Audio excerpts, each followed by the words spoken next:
할렐루야. 날씨 기온이 사람의 체온을 넘어가면 그때는 연약한 사람부터 시작해 가지고 하나 둘 넘어지고 쓰러진다고 합니다. 지금 우리나라의 여름 날씨가 거의 사람의 체온에 육박을 하고 있습니다. 이런 때일수록 더욱 하나님의 은혜로 우리의 마음에 용기를 가지고 또 하나님의 은혜로 우리의 마음과 가정에 평안이 넘치게 되기를 바랍니다. 우리 좌우에 계신 분들과 서로 축복하면서 인사하십시다. 사랑합니다. 건강을 위해서 기도하겠습니다.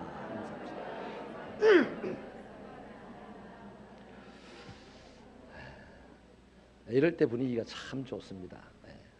천국 가면 아마 이 분위기보다 한 100배로 더 좋겠죠.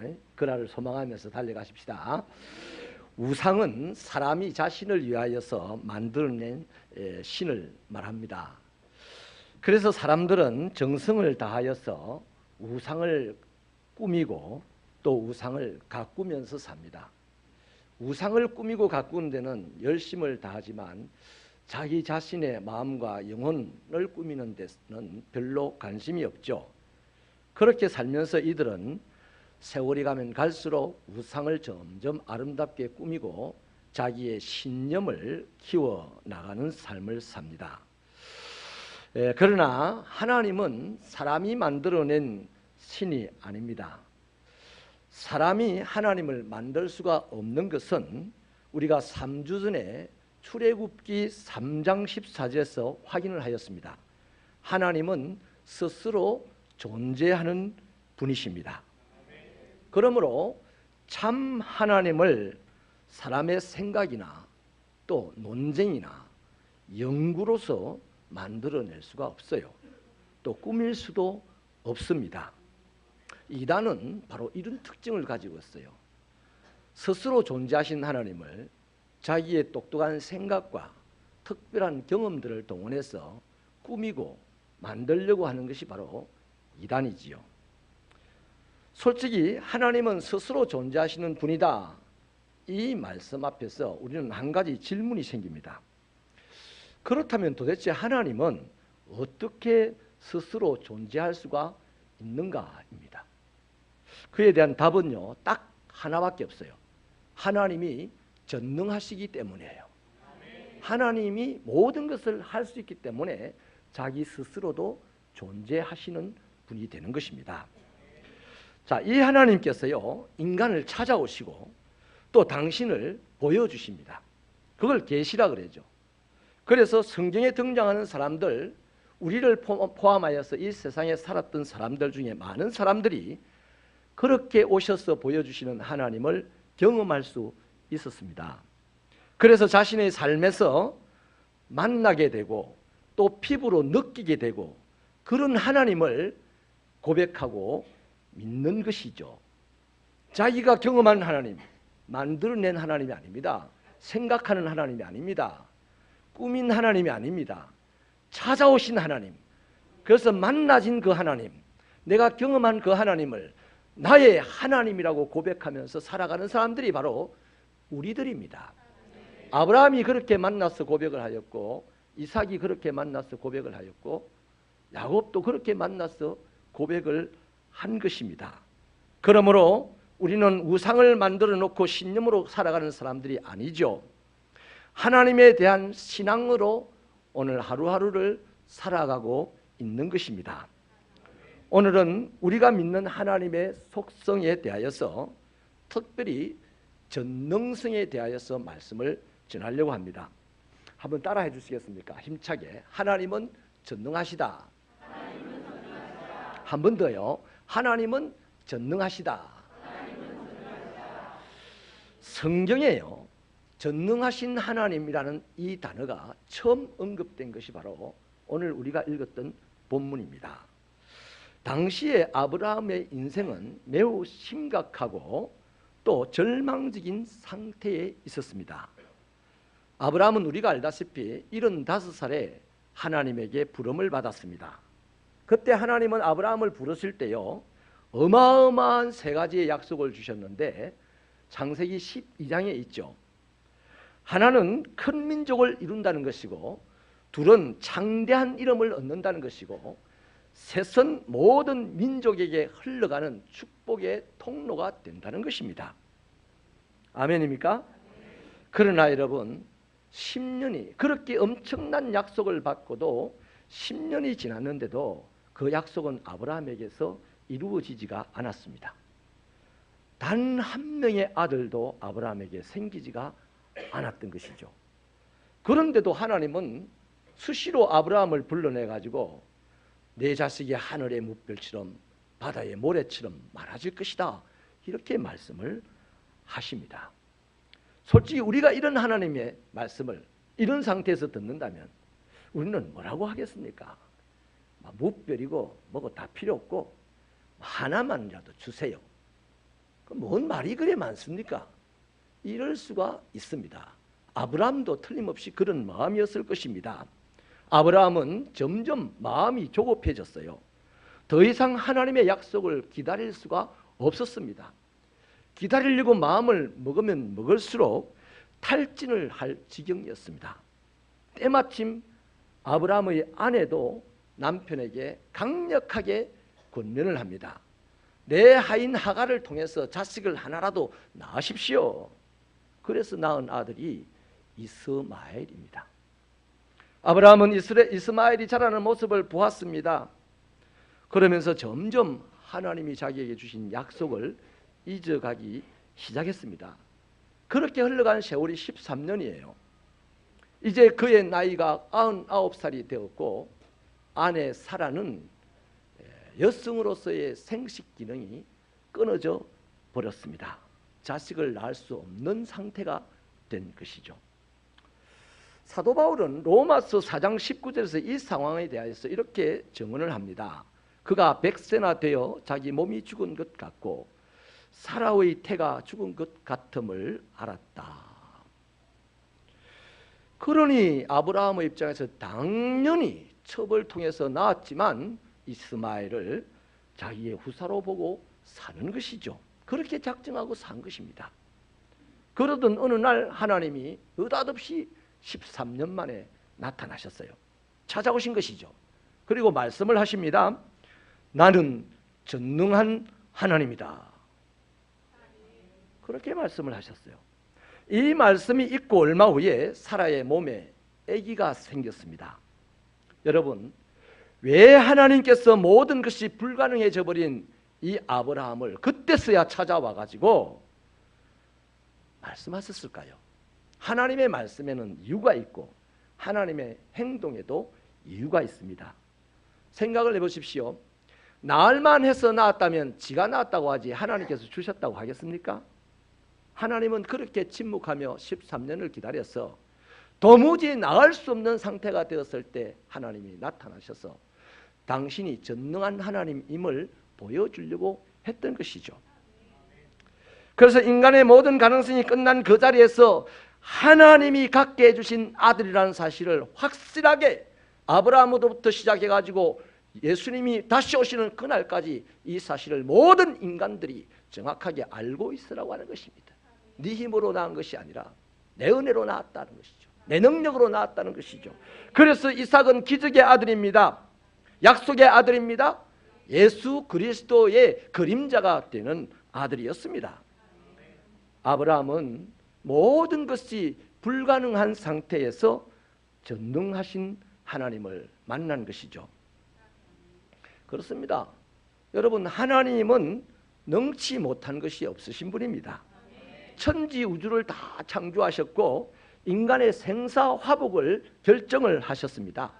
바다를 육지가 되게 하셨고 산을 바다가 되게도 하셨습니다.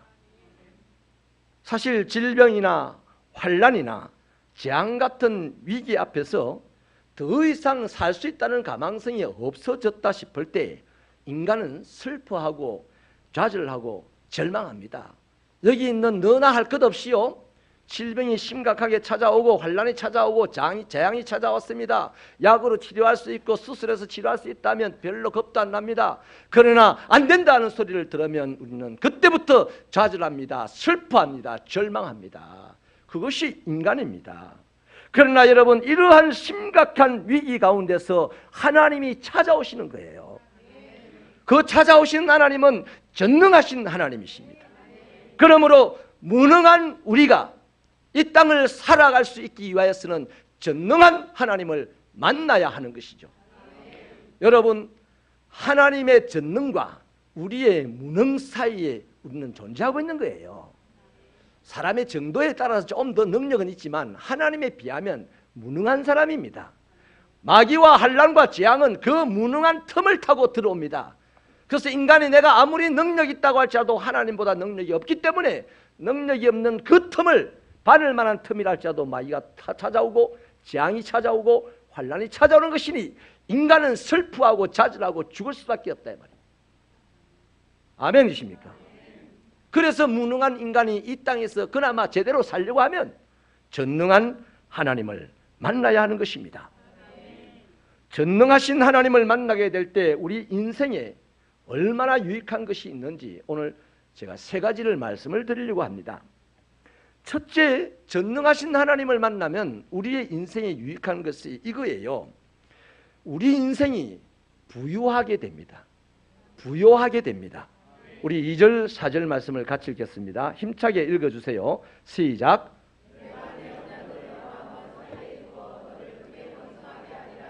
4절. 보라, 내 언약이 너와 함께 있으리니 너는 여러 민족의 아버지가 될지라. 모든 것이 다 끝나버린 아브라함의 인생이에요. 여러분, 번성이고 여러 민족이고 이런 말씀 무슨 쓸모가 있고 소용이 있습니까?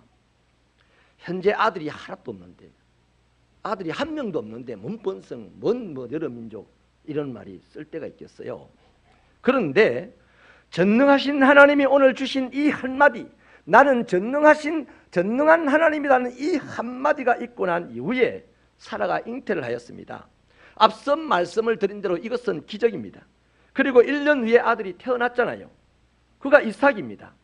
이삭이라는 이름 뜻대로 그날까지 아브라함의 집에는 침울한 그림자가 가득했었는데 이삭이 태어난 날부터 아브라함의 집에는 웃음꽃이 가득하였습니다. 부요하게 되었다는 것이죠. 5절은요, 그날에 전능하신 하나님께서 아브라함의 이름까지 바꾸어 주셨다라고 말씀을 합니다. 원래는 아브람이었습니다.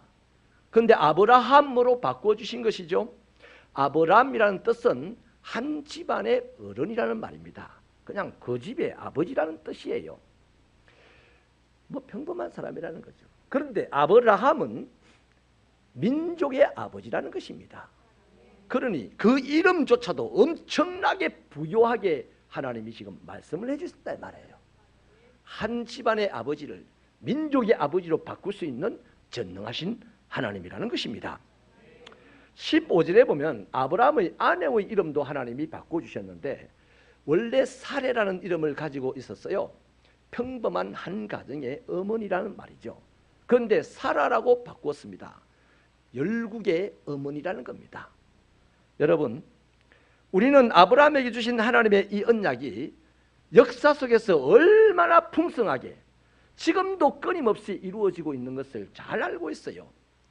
이 지구상에 살아있는 사람이 70억 정도가 된다고 합니다. 그 중에 35억이 아브라함을 자기의 조상이라고 부르고 있어요. 기독교가 그렇게 부르고 있습니다. 천주교가 그렇게 부르고 있습니다. 유대교가 그렇게 부르고 있습니다. 이슬람 교도들까지도 아브라함을 자기의 조상이라고 부르고 있는 것이죠. 사랑하는 여러분, 이렇게 볼 때 우리도 마찬가지예요. 우리에게 모든 것이 불가능해졌다 싶을 때 그때 우리는 끝났다고 생각을 합니다. 그러나 끝나지 않았습니다. 왜냐하면 우리가 믿는 하나님의 전능하신 하나님이시기 때문입니다. 그래서 우리가 전능하신 하나님을 만나기만 하면 우리의 절망이 변하여서 희망이 됩니다. 우리의 희망이 자라서 우리의 인생은 모든 풍성한 것으로 넘쳐나게 되는 것이죠. 때문에 하나님의 백성들은요, 사업이 파산이 되어도 질병으로 넘어졌어도 더 나은 일이 나에게 일어나지 아니하여도 결코 기가 죽지 않습니다. 하나님의 백성은 자기 인생에 가지지 못한 것 때문에 슬퍼하거나 원망하거나 절망하지 않는 것이죠. 전능하신 하나님을 만난 사람이 그렇다는 것입니다. 오늘 아브라함을 만나신 하나님은요, 그 이후로도 수많은 인생들, 고통당하는 인생들, 절망 가운데 살 수밖에 없는 인생들을 찾아가셨습니다. 야곱이 그런 케이스잖아요. 하란 땅에서 야곱이 거부가 되었습니다. 그러자 자기 외삼촌 라반과 그 아들들이 이제 시기하기 시작하고 괴롭히기 시작합니다. 너무너무 힘이 들어서 어서 빨리 고향으로, 가나안 땅으로 돌아가고 싶어요. 그런데 고향 땅의 소식은 어떻습니까? 에스가 기다리고 있습니다. 이를 갈며 기다리고 있습니다. 죽여버리겠다고 작심을 하며 칼을 갈고 있습니다. 그러니 야곱의 입장에서는 이 괴로운 하란 땅을 떠날 수도 없고 그 무서운 가나안 땅으로 갈 수도 없고 이러지도 못하고 저러지도 못하는 절망적인 상태에 있는 야곱이었습니다. 그런 야곱을 하나님께서 찾아가서 가지고요, 뭐라고 말씀을 하시냐 하면 창세기 35장 11절은 이렇게 말씀을 합니다. 하나님이 그에게 이르시되 나는 전능한 하나님이라. 생육하며 번성하라. 한 백성과 백성들의 총회가 내게서 나오고 왕들이 내 허리에서 나올 것이다.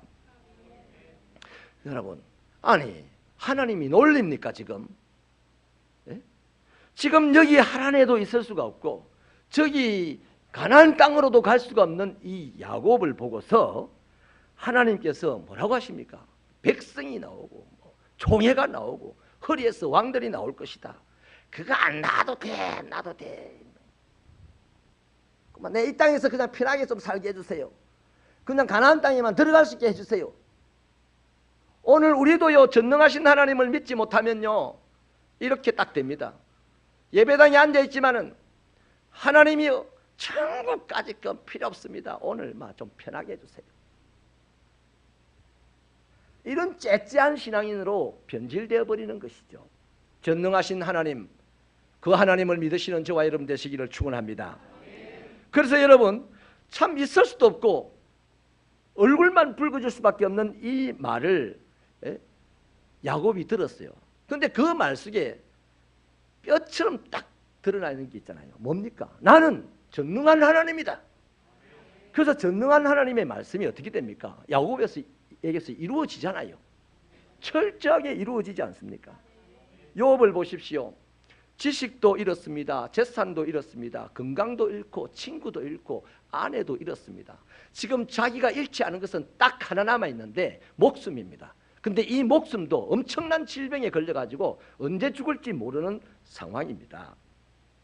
그런데 욥에게 하나님이 나타나셔가지고 이 욥을 치료하여 주시고 인생을 회복시켜 주시기를 갑절로 회복시켜 주셨죠.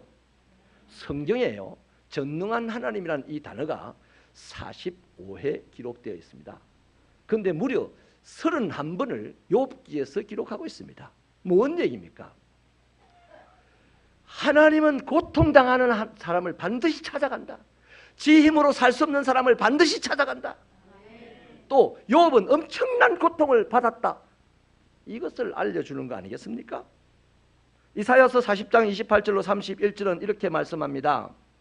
너는 알지 못하였느냐, 듣지 못하였느냐, 영원하신 하나님 여호와 땅끝까지 창조하신 이는 피곤하지 않으시며 곤비하지 않으시며 명철이 한이 없으시며 피곤한 자에게는 능력을 주시며 무능한 자에게는 힘을 더하시나니 소년이라도 피곤하며 곤비하며 장정이라도 넘어지며 쓰러지되 오직 여호와를 앙망하는 자는 새 힘을 얻으리니 독수리가 날개치며 올라감 같을 것이요 다른 박질하여도 곤비하지 아니하겠고 걸어가도 피곤하지 아니하리라.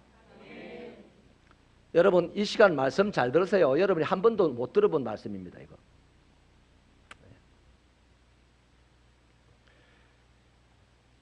여러분, 성경이 뭐라고 말합니까? 하나님은 영원하다고 말합니다.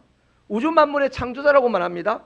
피곤하지 않은 분이라고 말합니다. 명철이 한이 없다고 말합니다. 무슨 말입니까? 전능하다는 말입니다.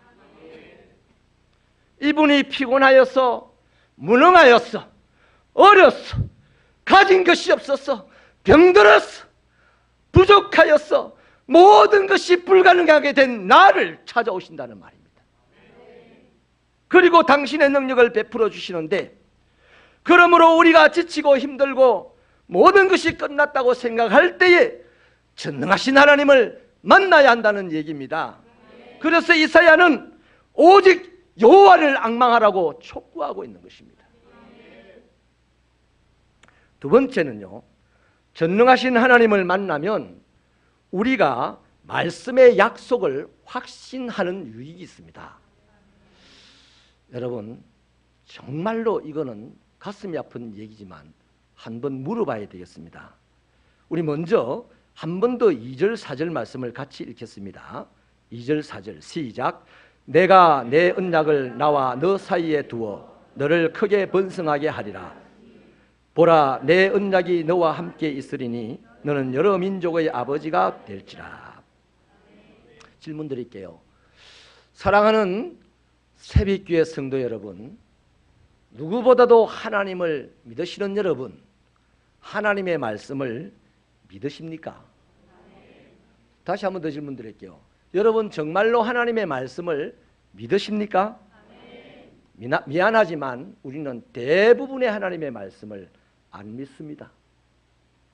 믿는다고 말할 뿐입니다. 안 믿어요. 진짜 안 믿어요. 하나님을 믿는데 하나님의 말씀은 못 믿어요. 그 증거를요, 아브라함에게서 찾아봐 드릴게요. 하나님께서 아브라함에게 하신 언약은요, 창세기 15장에 있습니다. 창세기 12장에도 언약의 약속의 말씀을 엄청나게 세 가지를 줬죠. 그리고 이게 아브라함이 어영부영하게 되니까 창세기 15장에서 다시 하나님이 언약을 하는데, 특별히 15장 4절은 내 몸에서 날 자가 내 상속자가 되리라 이렇게 말씀하셨습니다. 그러면 아브라함은 하나님을 믿는 사람이니까, 하나님을 믿고 가나안까지 따라왔으니까 이 말씀을 믿어야 돼요, 안 믿어야 돼요? 어떤 일이 있어도 믿어야 되죠. 그런데 아브라함 못 믿었어요. 그 증거가 뭡니까? 16장에 가보니까 아브라함은 이런저런 이유와 핑계가 있어서 하갈에게서 이스마엘을 낳았습니다. 그리고 13년의 세월을 이스마엘을 보면서 흡족해하면서 살았습니다. 그런데 오늘 17장 이 본문에서 하나님이 느닷없이 나타나셔가지고 뭐라고 하십니까? 나는 전능한 하나님이다 이렇게 합니다. 뭔 말이냐 하면 아브라함이 자기에게 약속해 주시는 하나님은 믿었어요. 그런데 아직은 전능한 하나님을 몰라요. 전능한 하나님을 만나본 적이 없어요. 그래서 그 약속하신 말씀을 믿었는데 자기의 능력 밖으로까지 그 약속이 더뎌지니까 믿지 않습니다. 딴짓합니다. 자기 마음대로 삽니다. 자기 기분대로, 자기 유익대로, 자기 생각대로 삽니다. 오늘 이 세상에서 예수 믿고 살아가는 우리들이 하나님을 믿는다고 하지만 그 믿음에 하나님의 전능함을 만나보지 못한 사람은 믿는다고 하지만 한계에 부딪히고 얼음이 닥치면, 기분이 상하면, 찝찝하면 하나님의 말씀을 안 믿어요. 인정하시면 좀 큰 소리로 아멘 하십시다. 하나님에게 굴복 좀 하십시다. 굴복. 우리가 하나님에게 굴복해야 세상이 우리에게 굴복을 한다니까. 여러분, 그렇게 처음에는요, 아이가 없으니까 자기의 종을 엘리에셀을 후사라고 생각을 했다가 또 이스마엘이라는 아이를 낳았습니다. 다 하나님께서 운한 게 아니거든요. 하나님의 말씀 밖의 일이거든요. 아니 하나님을 믿는데 하나님의 말씀을 못 믿습니까? 하나님의 말씀대로 왜 못 삽니까? 하나님을 믿기는 하는데 하나님의 말씀이 내하고 달라. 내 생각하고 달라. 내 계획에 안 맞아떨어져. 그래서 하나님의 말씀은, 하나님은 믿는데 하나님의 말씀은 안 믿고 그중에 내하고 딱 맞는 거 그거 믿는 거라 짜칩니다. 그래서 우리가 기름이 앵꼬 난 차처럼 드럭드럭하고 달리는 차처럼, 그렇게 위험하게 드럭드럭하면서 고속도로를 달리는 차처럼 우리가 위험하게 인생을 살아가고 있는 거예요. 여러분, 그렇게 13년을 보낸 것, 엘리에스를 후사라고 생각하고 하갈을 통해서 아이를 낳고 13년 세월을 보내고 하나님이 아무 말 안 하니까 그냥 하나님의 약속을 잊어버리고 살아갔던 이것이 아브라함의 실수입니다. 아브라함의 약점입니다. 왜 이런 약점이 드러납니까? 왜 이런 실수를 합니까? 하나님에 대한 말씀에 대한 믿음이 부족하기 때문이에요. 하나님의 말씀에 대한 믿음이 부족한 거예요. 하나님은, 안 보이는 하나님은 믿겠는데 보이는 이 말씀은 못 믿어. 내가 이해가 돼야 믿겠어. 그래서 우리는 보기 좋게 신앙생활을 합니다. 하나님이 안 보이니까 하나님 믿습니다. 그렇게 하지. 그러나 하나님의 말씀을 갖다 덜먹이면 내하고 안 맞는데요, 내 생각하고 틀린데요, 딴소리 하면서 하나님을 오히려 민망하게 만들 때가 우리가 많은 사람들입니다. 여러분, 그래서 오늘 하나님은 아브라함을 찾아오셨는데요, 언약의 하나님으로 찾아온 게 아니고 전능한 하나님으로 찾아왔다 이 말이에요. 전능하신 하나님은요, 자기가 말씀하신 바를 다 이룰 수가 있는 분 아닙니까? 그래서 민수기 23장 19절은 하나님은 사람이 아니시니 거짓말을 하지 아니하시고 하나님은 인생이 아니시니까 그 말씀하신 바를 후회하지 않는다 했습니다. 그 말씀하신 바를 반드시 실행에 옮긴다고 하셨습니다. 여러분, 아브라함이요, 이 전능하신 하나님을 만나고 난 뒤에 어떻게 행동하는지를 보세요.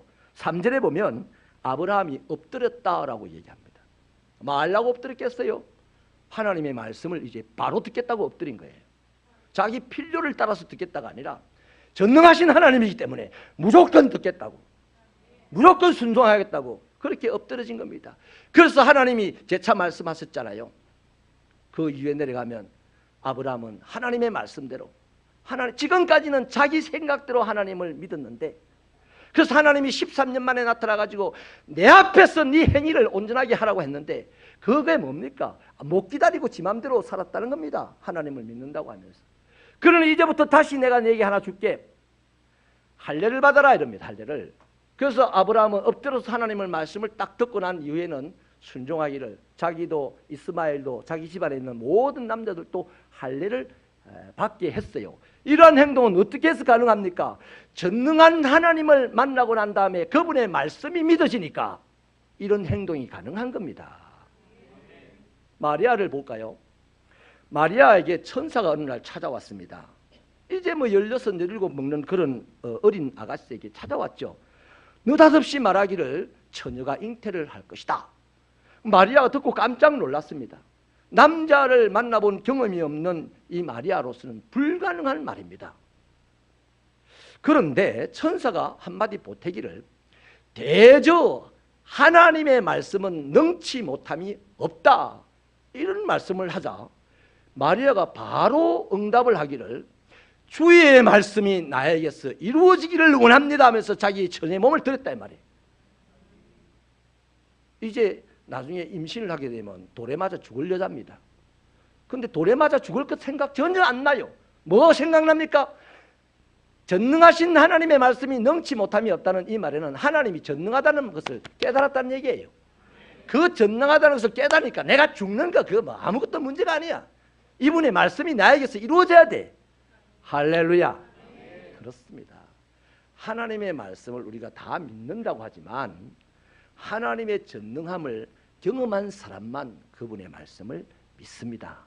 하나님의 말씀을 믿는다는 사람은 반드시 그 말씀을 실행하게 됩니다. 근데 믿는다 해놓고 실행하지 않는다는 것은 안 믿는다는 말이거든요. 왜 안 믿느냐? 근원을 따져갔더니 하나님의 전능하심을 못 봤어요. 전능한 하나님을 못 만났다는 얘기 아닙니까? 여러분, 다시 한번 묻습니다. 하나님은 전능하신 분입니다. 이 전능하신 하나님을 우리가 그래서 만나야 됩니다. 그 하나님을 알아야 그분의 말씀을 우리가 믿고 실행에 옮길 수가 있어요. 드디어. 그런데요, 요즘 보면 은사를 가장한 기독교 점쟁이들이 많아요. 왜냐하면 예언가를 찾아다니는 성도들이 많거든요. 그렇습니다. 하나님의 전능함을 믿지 못하면 하나님의 말씀, 특별한 약속을 어디서 찾아봐야 돼. 하나님의 계시, 하나님의 특별한 계시, 하나님의 특별한 축복은 이 성경 말씀입니다. 그런데 이 말씀 밖에서 뭔가 특별한 것이 없는가 찾는 사람은 뭘 몰라서 그렇다? 전능한 하나님을 몰라서 그렇다는 거예요. 그래서 이단들이 나와가지고 지가 하나님 노릇을 하는 거라. 사랑하는 여러분, 그런 겁니다. 우리가 하나님이 전능하다는 사실을 알면 드디어 말씀을 확신하게 됩니다. 이것이 우리에게 얼마나 유익이냐면 하나님의 말씀은 변치 않고 반드시 이루어지기 때문에 그 말씀을 확신하는 자는 그 말씀의 주인공이 된다는 것이죠. 그게 유익이라는 것입니다. 할렐루야. 여러분, 그렇게 해서 하나님의 특별한 역사가 하나님의 말씀을 믿고 움직였더니 하나님의 특별한 역사가 나에게서 나타나는데 그것은 내가 원하는 것보다 훨씬 더 놀랍고 큰 역사가 일어난다는 것이죠. 그게 성경에 나오는 성경의 인물들의 간증들입니다. 그러므로 여러분, 하나님의 말씀이 제대로 믿어지려고 하면 전능하신 하나님을 만나십시오. 만난 척하고 살지 마시고 만나야 됩니다. 세 번째는요, 전능하신 하나님을 만나면 어떤 유익이 있느냐? 우리가 하나님을 높여서 경외하면서 살게 됩니다. 여러분, 우리가 교회 와서 봉사를 하는데요, 하나님을 경외하는 마음으로 봉사합니까? 그거 경외하는 건 다 갈로 밖으로 가로로 묶어놨어요. 그냥 봉사합니다. 경외하는 마음, 이게 굉장히 중요한 거예요. 다시 말하면 하나님을 두렵고 떨림으로 섬긴다는 것입니다. 히브리어로요, 전능하신 하나님이라는 이 말은 엘샤다이라고 그럽니다. 이 엘샤다이에서 엘은 하나님을 뜻하는 것이고 샤다이는 능력이라는 말입니다. 그런데 이 하나님에게 써진 이 샤다이라는 능력은 막 사람들 위해서 군림하는 이런 능력이 아니고요, 한없이 관대하고 자기의 모든 것을 쏟아 나누어 주는 그 능력입니다. 그래서 상대를 풍성하게 만드는 능력이에요. 이 사다이의 능력은 그런 뜻을 가지고 있습니다. 근데 이 사다이의 원형이 뭐냐면 샤드라고 합니다. 샤드는 지금 성주에 설치된 그 샤드가 아니고 이 샤드는 여인의 젖가슴이라는 뜻을 가지고 있어요. 그러면 엘샤다이 이러면은 젖가슴을 가진 하나님이시다. 그래서 이제 이걸 가지고 여성 신학자들도 막 나오고 이러는데요. 뭐 이 신학에 대한 얘기를 하려고 하는 게 아니고요, 젖가슴을 가진 하나님이라는 이 표현을 한번 생각을 해보자고요. 여러분, 우리 이제 아기 엄마들이 아기를 낳았어요. 첫 아기를 낳았어요. 생명을 그냥 담보로 아기를 낳았습니다. 그리고 아기가 좀 자라면서 젖을 먹입니다. 젖꼭지를 물릴 때마다 아기가 한 3분 정도 빨고 나면 야 그만 먹어 하고 탁 뽑아가지고 애 탁 때려서 가 이럽니까? 애가 안 먹으려고 해도 억지로 젖꼭지에 갖다 붙여가 계속 먹이지 않습니까? 이유가 있어요. 지금 이 시간 내 안에 차 있는 이 젖은 이 아이에게 다 가야 됩니다. 그 젖을 텅 비워야 됩니다. 그래야 다시 젖이 생기는 겁니다. 만약에 이 아이가 안 먹는다고 하면 짜내서 버려서라도 젖을 비워야 됩니다. 안 그러면 통증 때문에 못 살아요. 내 남자인데 와 이렇게 잘 알지? 살 수가 없어. 뭔 얘기입니까? 젖가슴을 가진 하나님이라는 말은 하나님에게 있는 이 풍성한 사랑과 은혜와 능력을 자기 백성들에게 다 짜서 내놓아 주지 않으면 하나님이 아파서 못 살겠다는 거야. 그것이 엘샤다이의 능력입니다. 그러니 여러분, 엄마의 젖꼭지를 물고 잠든 아이의 얼굴을 우리는 평화라고 주로 표현하잖아요. 그 아이들은 전쟁의 폐허 속에서도 폭풍우가 지나간 그 잿더미 속에서도 그 엄마의 젖꼭지를 물고 잠이 든 아이의 얼굴은 평화입니다. 그 평화를 누구도 앗아가지 못합니다. 마찬가지예요. 우리가 하나님의 사랑과 하나님의 능력과 은사를 공급해 주시는 그 하나님의 능력 안에 있으면 우리는 이 세상의 어떤 환난과 재앙과 엄청난 고통스러운 일들에 밀려온다 할지라도 우리의 마음에는 평강이 넘칠 것입니다. 이것이 바로 엘샤다이 하나님이라는 그 말 속에 있는 거예요. 그러면 그 하나님 우리 감사합니까? 안 합니까? 안 감사해요? 근데 불통하게 왜 사람 보고 왜 교회 말로 합니까? 사람 보면 저 시장통에 가서 시장통에 가야지. 그 기분 좋게 하는 사람도 있고 기분 나쁘게 하는 사람도 있고, 그 기분 나쁘면 한 대 때려주고 기분 좋게 하면 커피 같이 마시고. 근데 교회 와서 기분 나쁘면 때려주지도 못해. 마음만 답답해. 우리는 교회에 모인 것은 엘샤다이, 당신의 능력과 사랑과 은혜를 다 짜서 나에게 쏟아부어주지 않으면 아파서 못 견디겠다고 오라 하시는 그 하나님 보고 왔습니다. 믿으시면 두 손 들고 아멘입니다. 그러니 그 하나님 보고 온 사람은, 그 전능한 하나님 보고 온 사람은 어떤 일이 있어도 얼굴에 웃음이 가득하고 마음에 있는 평강이 상대방의 삶에 나누어지게 되고 이런 역사가 일어난다 이 말이에요. 두 번째 이 샤다이라는 말에는요, 완전히 썰어 없애버린다는 뜻도 있습니다. 이 능력이란, 사다이라는 능력에 말하는 또 다른 뜻이 완전히 썰어 없애버린다는 것입니다. 하나님은 그렇습니다. 당신의 마음에 들지 않는 것, 당신 앞에 바르지 못한 것, 당신에게 잘못된 것은 그 앞에서 싹 썰어 없애버리시는 분이 하나님이십니다. 그 능력이 있다는 겁니다. 엘샤다이는. 보세요.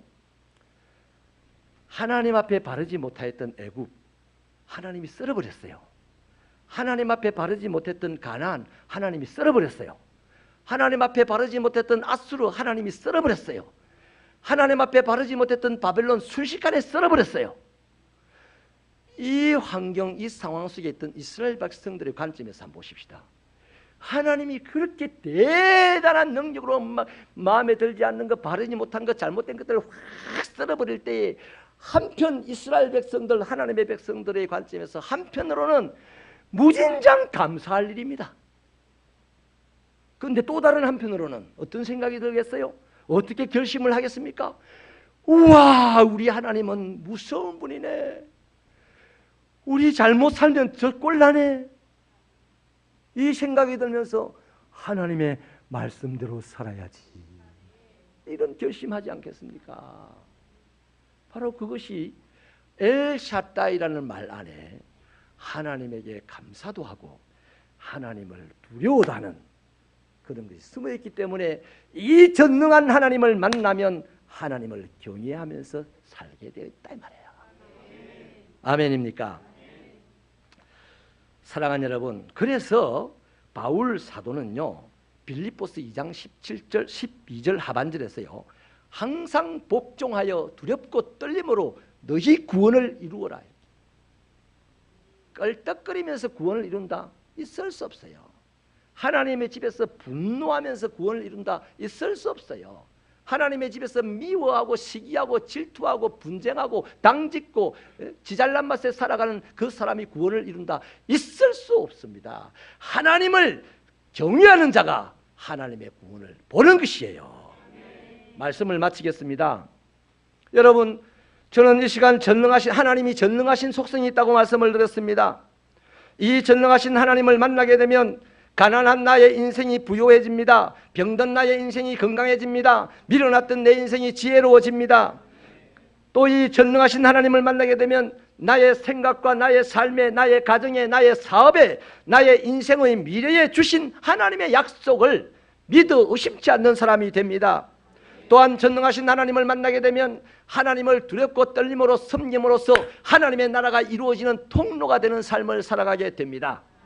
그에게는 날마다 전능하신 하나님의 역사가 일어나고 또 일어날 것이니 우리는 일어날 때마다 새 노래로 하나님을 찬양하고 하나님을 간증할 것들이 날마다 있죠. 20년 전에 만난 하나님을 오늘도 우려먹는 그런 간증자가 아니라 이 하나님을 만나야 되지 않겠습니까? 이 전능한 하나님을 만나야 되지 않겠습니까? 내가 예수 30년 믿었다 40년 믿었다 자랑할 것이 아니라 나는 하나님, 전능한 하나님을 만났어요 라고 말할 수 있는 그런 분들이 되기를 바랍니다. 그럼 이 하나님을 어떻게 만나겠어요? 답이 딱 하나입니다. 잠잠히 기다려야 됩니다.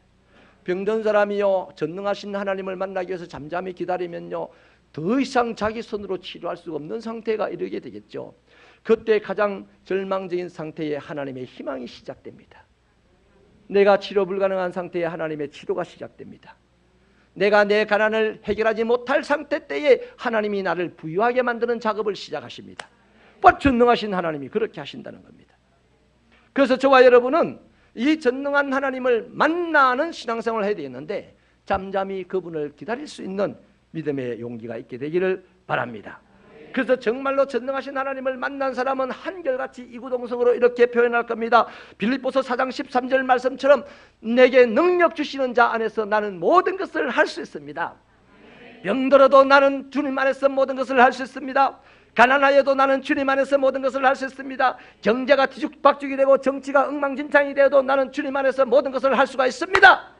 멋지지 않습니까? 그 사람이 무너진 교회를 살리고 그 사람이 멸망당한 나라를 세우는 위대한 인물이 되는 겁니다. 전능한 하나님을 만나는 사람이 그렇게 된다는 겁니다. 우리 그렇게 되어서 날마다 자신감이 있어서 세상을 두려워하지 말고 의와 평강과 희락이 넘치는 천국을 이 땅에서 경험하며 살아가는 저와 여러분 되시기를 축원합니다.